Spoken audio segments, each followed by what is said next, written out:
One day, while our heroes were enjoying life,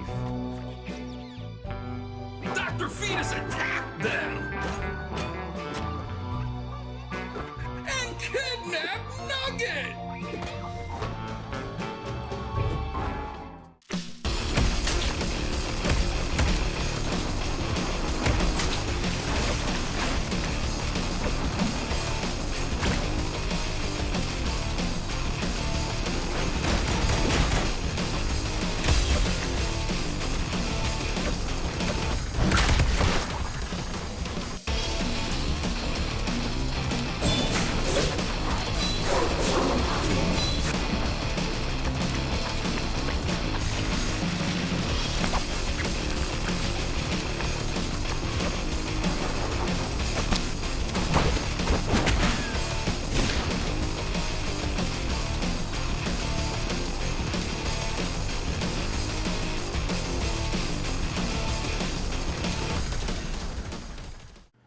Super Meat Boy Forever is an auto-running platformer, and the sequel to the much-loved Super Meat Boy, which originally launched in 2010. And yes, I have played it. In it, you take control of Meat Boy or Bandage Girl as they attempt to save their daughter from the evil Dr. Fetus, who isn't a real doctor. The game was developed and published by Team Meat, and is currently available for $19.99 on Nintendo Switch and PC, with versions for PS4, PS5, Xbox One, Xbox Series X and S, and mobile devices on the way. Whew, that was a mouthful. Roll the thing.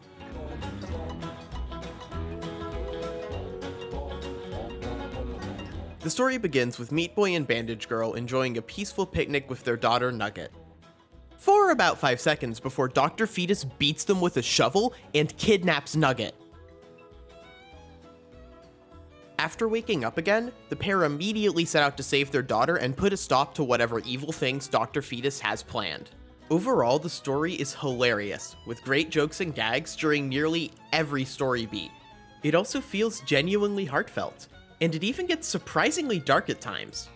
At the end of each play session, I wanted to keep playing just to witness the next laugh out loud moment, or to see what crazy, over-the-top thing would happen to the characters next.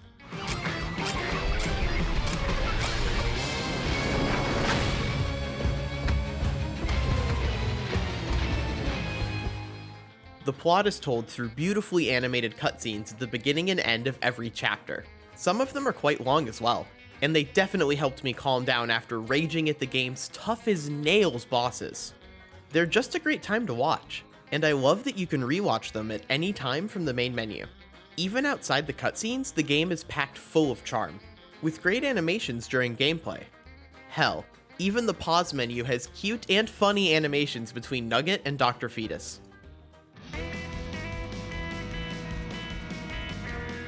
Super Meat Boy Forever's platforming plays very differently than the first game. While the original had free movement, this sequel is an auto-runner, and it mostly works well. You're constantly moving, and have no control over what direction your character is going unless you bounce off of a wall. There's two main controls, the first of which is a jump button, which you can hold to gain more height, and it also doubles as a dash if you're in midair. There's also a slide button, which lets you go under certain obstacles and gain speed in midair as a dive. While it may seem like this would get old quickly, Team Meat has pulled an astounding amount of variety out of these quite limited controls.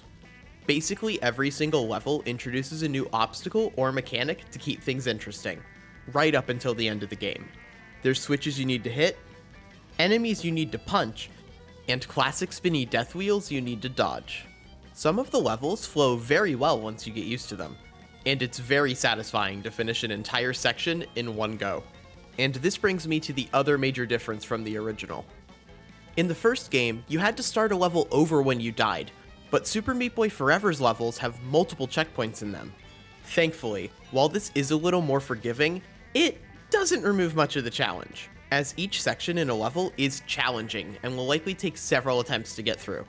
It can get a bit repetitive if you really suck at one part though. There's also a progress meter at the bottom of the screen showing you how close you are to the end of a level.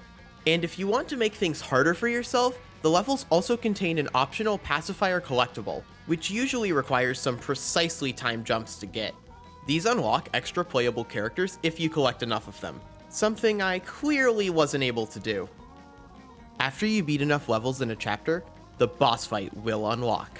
Unlike the main levels, these don't have checkpoints. You have to do it in one shot. The autorunning style fits the boss fights pretty well, and it will take a lot of trial and error to beat them. And while beating them was very satisfying, I did have to refrain myself from chucking my Switch across the room on a couple of the later ones. In fact, there were times throughout the game where I wish the platforming played the same as the original. Super Meat Boy Forever is also far shorter than the first game. Even if you get stuck on multiple levels, a playthrough will only take 4 to 5 hours to finish. And for those the gameplay doesn't click with, that might be disappointing. If the autorunning style does click with you, however, your adventure has only just begun.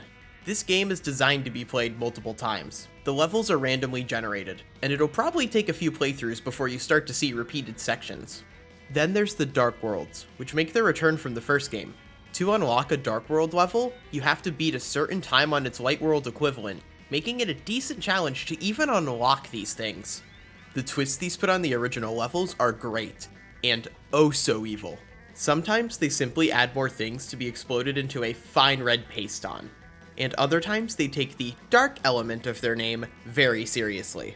All in all, the Dark Worlds are a seriously masochistic challenge, and one I'm realistically not up for. If you are though, these will probably double the length of a playthrough. To add even more, there's also a bonus world. I'm not even sure how you unlock the levels in this yet, but I look forward to figuring it out. If there's one part of Super Meat Boy Forever I can't fault, it's the soundtrack. Ridiculon has done an incredible job here. I was jamming out to the awesome electronic rock while simultaneously raging at the hardest levels, and the main menu theme had me hyped and ready to go from the moment I started the game.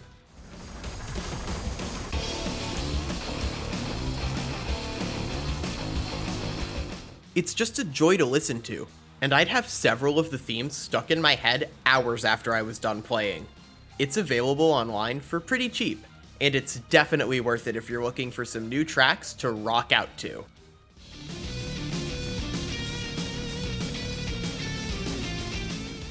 Super Meat Boy Forever is quite different from its predecessor, but make no mistake, this is a well-made game. The hilarious story and fantastically animated cutscenes follow on from where the first game left off. However, the autorunning gameplay takes away a lot of the control that was in the original, and the short length of the main story may be disappointing to fans, especially if the new gameplay style doesn't click with you.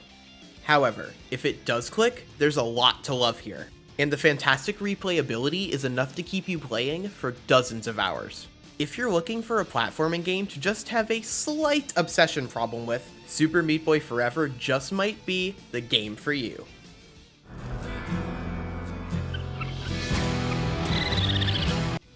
Alright, and with that, thanks for watching, I hope you enjoyed, subscribe for more videos coming soon, and until next time, remember, Nugget is precious and must be protected at all costs.